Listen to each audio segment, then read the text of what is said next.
Hey guys, today's video po ang ating pag-uusapan ngayon. Ang another selection house na naman po na mga low budget na abot kaya ng ating bulsa, na kung saan ito nga po ay nagkakahalaga ng 250,000, 182,000, and 200,000 pesos. At yan nga po ay labor and materials na at anytime pwede mo nang lipatan or tirahan. And also guys, ito po ay isa-isa nating ididetalye ang bawat materyales na ginamit dito upang matunghayan nyo rin at magkaroon din kayo ng basihan at idea about sa ganitong klase na low budget house at malay mo abot na kaya ng inyong budget or bulsa. So hey guys, ito po muli ang inyong lingkod, Ref Egay Mix TV. At kung bago ka pa lang dito sa channel ko, ay mag-subscribe ka na agad at i-click ang notification bell para ma-update ka sa mga bagong videos natin about sa pagpapagawa ng mga bahay, lalong-lalo na yung ganitong selected house or low budget house na abot kaya ng ating bulsa. At ang higit sa lahat ay magkakaroon tayo ng idea at hindi tayo maiisahan. So guys, ito na nga at pag-usapan na agad natin. Ito munang nagkakahalaga ng 250,000 pesos na kung saan ito po ay box type at meron itong 2 kwarto at ito ay labor and materials na at anytime pwede na po natin itong lipatan. So ang bahay po nito ay pagmamayari ni Ma'am Yena Legas na kung saan siya po ay isang OFW sa Kuwait na nagtatrabaho bilang isang kasambahay. At ito na nga at ayon po sa binigay na details ni Ma'am, ang sukat po ng bahay niya ay 70 square meters. Ito po ay may 2 kwarto, kitchen and dining area, living room, isang toilet and bath, porch or terrace. At ito na nga guys, ayon po sa details ni Ma'am about po sa structure ng bahay nito, na kung saan ito pong CHB or hollow blocks ay nakaubo sila dito ng 2,800 piraso. Dahil ito nga po ay box type at nilagyan pa nga po ng mga hollow blocks yung ibabaw niya. And then sa semento naman po ay nakagamit sila dito ng 210 piraso. At yan nga ay rough pa lamang at nakikita natin, hindi pa po siya totally finished pero pwede na po itong tirahan. Sa bakal po ay gumamit dito ng 12mm, 10mm at 9mm. Sa 12mm po ay nakagamit sila ng 25 piraso. At sa 10mm naman ay 100 piraso. Sa 9mm ay 80 piraso. So lahat-lahat po ito about sa bakal na yan. And then dito naman po sa mga buhangin na kung saan ito po ay naka-4 na load sila na elf. At yung ready mix naman na ginamit na kung saan sa flooring at mga poste at biga at beam, ayan po ay nakapagpa-deliver sila ng 3 elf. And guys, about naman po dito sa bubong ng bahay na kung saan ito po ay steel trusses and corrugated roof po ang ginamit. Sa steel trusses po ay worth of materials ay nakagastos sila dito ng 16,000 pesos. And then sa corrugated roof naman na 40 piraso ang nagamit at ito po ay 18,000 pesos. At yan ay total of 34,000 pesos worth of materials po ng pagpapagawa ng bubong. And then guys, dito naman sa kanilang windows na kung saan ito po ay sliding windows at meron ding fixed windows at yan ay tinted. At ayon po kay Ma'am, ito po ay worth of 24,000 pesos ang kanilang pakontrata. And dito naman sa mga pintuan na kung saan ito po ay nagkakahalaga ng 9,000 pesos at yung iba po ay wala pa at hamba pa lamang. At sa electrical naman ay worth of 13,000 pesos ang mga wirings and plugs etc. So yun nga guys, worth of 250,000 pesos, labor and materials at anytime pwede mo na po itong lipatan. So once again, congratulations po Ma'am Yena Legas, OFW sa Kuwait na nagtatrabaho bilang isang kasambahay at nakapagpagawa na ng kanyang box type na pangarap na bahay. So guys, ito naman po ang ating pag-usapan, ang nagkakahalaga ng 200,000 pesos at ito po ay mayroong 2 kwarto. Na kung saan ito nga po ay pinagawa ng isang OFW sa Saudi Arabia. At ito nga ididetalye natin ang mga materyales na binigay sa atin upang matunghayan nyo rin at magkaroon kayo ng basihan at idea sa ganitong klase na modern design na bahay na kung bakit 200,000 lamang ang kanyang nagastos dito at anytime nga ay pwede mo nang lipatan. So ayon po sa binigay na details ni Ma'am, nang sukat po ng bahay na ito ay 50 square meters. At ito po ay meron 2 kwarto, kitchen and dining area, living room, isang toilet and bath, porch or terrace. At ito nga po ay pinagawa ni Ma'am Maylin na isang OFW sa Saudi Arabia at siya po ay taga Nueva Ecija. So ayon po sa binigay na details ni Ma'am, sa CHB or hollow blocks po ay nakaubo sila dito ng 1,900 piraso. At habang sa semento naman ay nakagamit sila dito ng 200 piraso. At yan nga ay nakapalitada ng loob-labas at dito sa sukat na 50 square meters. Sa bakal naman po ay gumamit siya dito ng 10mm at 9mm. Sa 10mm po ay nakaubo siya dito ng 120 piraso. At habang sa 9mm naman ay 90 piraso. At yan nga ay nagtotal ng 210 piraso lahat ng bakal na nagamit. Sa buhangin po ay nakapagpa-deliver sila dito ng 4 na ELF. At sa ready mix naman ay 2.5 ELF, which is yun nga yung flooring at poste na ginamit. And then guys, dito naman tayo sa usapang bubong na kung saan ito nga po ay steel trusses and color roof. Sa steel trusses po ay nakagamit sila dito ng tubular at C-purlins. At habang ang color roof naman ay color roof, long span, rib type at 0.4 ang kapal, at yan nga ay kasama na ang gutter. At yan nga ay lahat-lahat guys, worth of materials ay nakagasto sila dito ng 40,000 pesos. Sa bubong lamang yan, worth of materials. And then guys, dito naman at nakikita natin naka-skim coat na siya at ready for paint na. At yan nga yung ibang part ng bahay na ito ay nakapintura na dahil nakatira na po ang owner ng bahay dito. Sa skim coat and paint po ay worth of materials ay nakagasto sila dito ng 15,000 pesos. And guys, dito naman po tayo sa mga sliding windows ng bahay na ito na kung saan ayon po kay ma'am, lahat-lahat po ito ay kontrata kasama na ang pagpipix nito ay nagkakahalaga po ito ng 18,000 pesos sa ganito pong style na kanilang windows. So guys, nakikita natin at maganda na nga po yung resulta ng bahay na ito na tunay nga namang nakaka-inspired at napakasarap ng feeling kapag nakita natin na unti-unti nang nabubuo ang dating pinapangarap lamang nating bahay. At eto naman guys, about po dito sa pintuan na kung saan anya nga ni ma'am ay yung front and back door pa lamang ang meron dito. At yung mga hamba pa lang sa bawat kwarto ay meron na. At yan nga ay lahat-lahat ay gumastos siya dito ng halagang 12,000 pesos about dito sa kanyang mga pintuan ng bahay. And guys, about naman po sa electrical na wirings, plugs at mga pipes na kung saan ito nga po ay worth of materials ay gumastos si ma'am ng halagang 15,000 pesos. So sa ngayon po ay nakikita natin buo na po yung structural at eto na nga at nakalipat na po ang pamilya dito sa loob ng bahay at tunay ngang napakaganda ng pagkabuo nito at talagang may inspire tayo.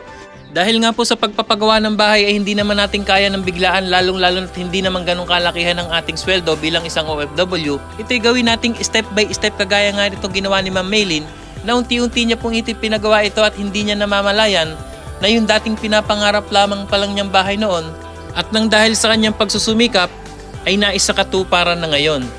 So guys, take note po, itong 200,000 ay worth of materials lamang. Dahil nga itong si Sir, yung Mr. ni Ma'am Maylin, ay isang construction worker at kasamahan na rin po niya ang gumawa. At ito nga ay susumahin natin, yung kanyang pagpapagawa dito sa labor ay umabot din po ng 70,000 to 80,000. At yan nga ay sabihin na natin, let's say 280,000 pesos ang nagastos dito. So once again, congratulations po sa iyo Ma'am Maylin sa magandang bahay na ito na tunay nga namang ang importante sa lahat ay meron tayong matatawag at may masasabing sarili nating bahay. So guys, ito naman po ang ating pag-usapan, ang super cute at napakagandang bahay na ito na nagkakahalaga ng 182,000 pesos. Ito po ay labor and materials na. At atin ngang siyasatin at alamin kung paano nga ba ang ginawa dito at ito nga po ang ating tatalakayin. So guys, ito po ay pagmamayari or pinagawa ni Ma'am Aisa na nagtatrabaho sa bansang Kuwait bilang isang kasambahay. At siya nga po ay taga Bicol. At yan nga guys, ayon kay ma'am, itong sukat ng bahay na ito ay 36 square meters. At ito po ay provision for 2 rooms, kitchen and dining area, living room, toilet and bath. At yung terrace niya ay nakaabang na rin at anytime ay pwede na nitong padugtungan. At yan nga guys, i-details natin ang bawat materials na dito na ayon nga sa binigay na details ni ma'am.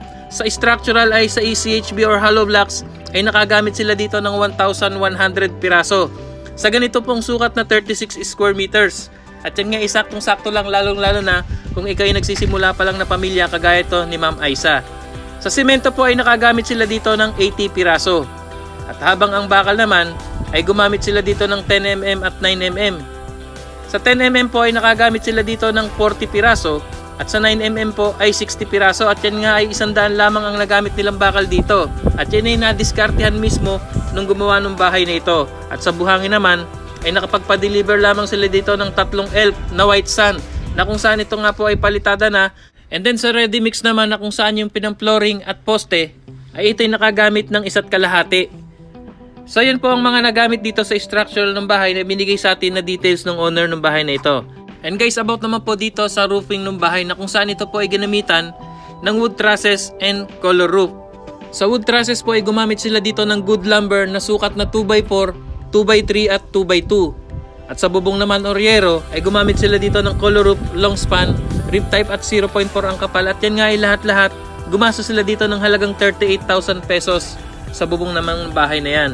So guys, tunay ngang napakasarap sa feeling na nakakapagpagawa na tayo ng bahay, lalong-lalo na tayong mga OFW, dahil pag uwi nga natin ng Pilipinas ay siguradong meron tayong masasabi at matatawag na sarili nating bahay.